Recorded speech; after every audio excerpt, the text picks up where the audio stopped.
This past Friday, sisters and brothers, Holy Mother Church celebrated the memorial of Saint Januarius, bishop and martyr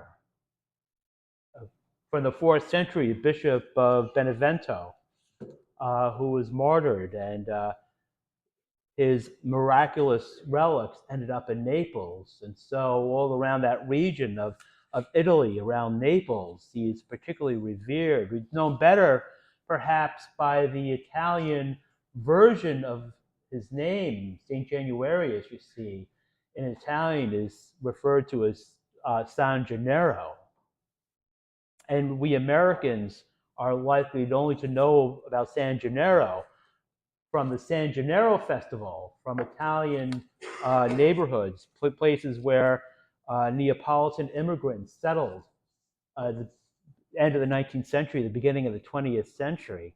And even then, sisters and brothers, we only know it from television, yes, and from movies, particularly 2 movies, sisters and brothers, with similar names. One from 1974 and one from 1990, depicting the San Gennaro Festival as a place of corruption and violence.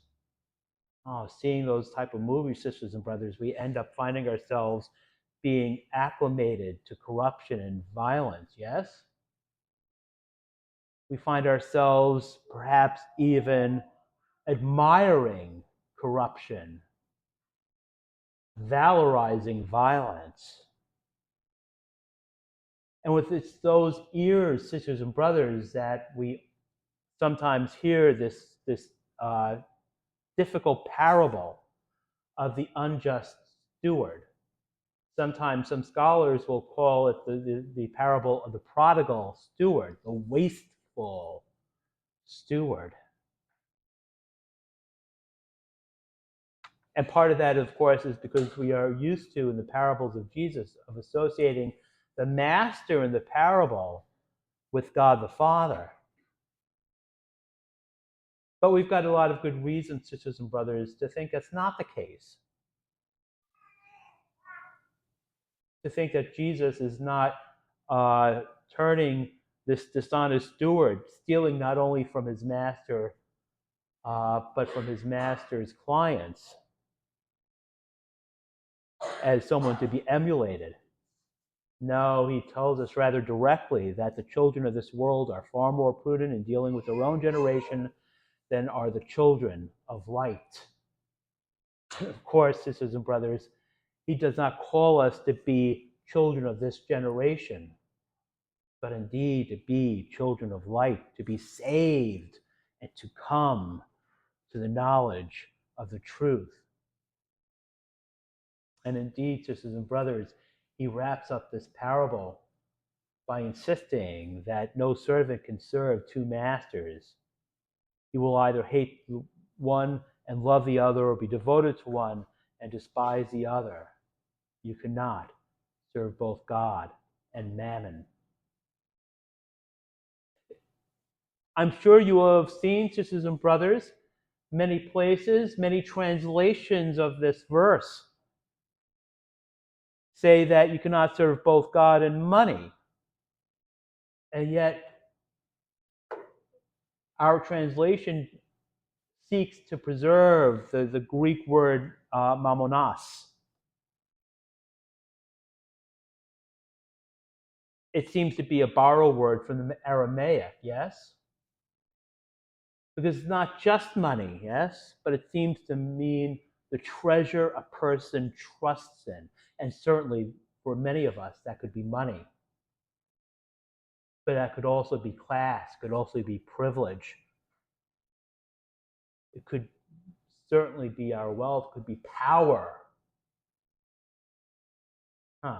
Even political power.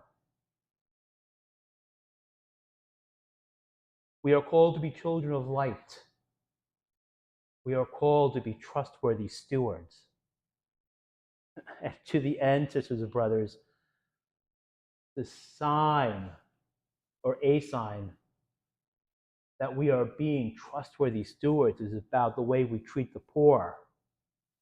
The way we treat the poor, sisters and brothers, not only materially, but the way we treat the poor in our heart, recognizing that God raises up the lowly from the dust, from the dunghill. He lifts up the poor to seat them with princes. How we treat the poor, sisters and brothers. Hearing carefully Prophet Amos's great warning about those who trample upon the needy and destroy the poor of the land. This is not new. It's possibly even worse than in Amos's time. Was it just last week, maybe 10 days ago, a prominent political pundit suggests that the solution to homeless people who are mentally ill or mentally ill people who are homeless, take your choice, that the solution to this problem is involuntary euthanasia. And he apologized eventually. Mind you, he didn't apologize because he thought that was incorrect. He didn't apologize because he recognized that was an intrinsic evil. No, he apologized because he was extremely callous. Don't worry, he's still got a job. Sisters, brothers, we are called to recognize in our hearts and in our actions the way we consider the poor, the way we treat the poor. Striving as we do to lead a quiet and tranquil life in all devotion and dignity.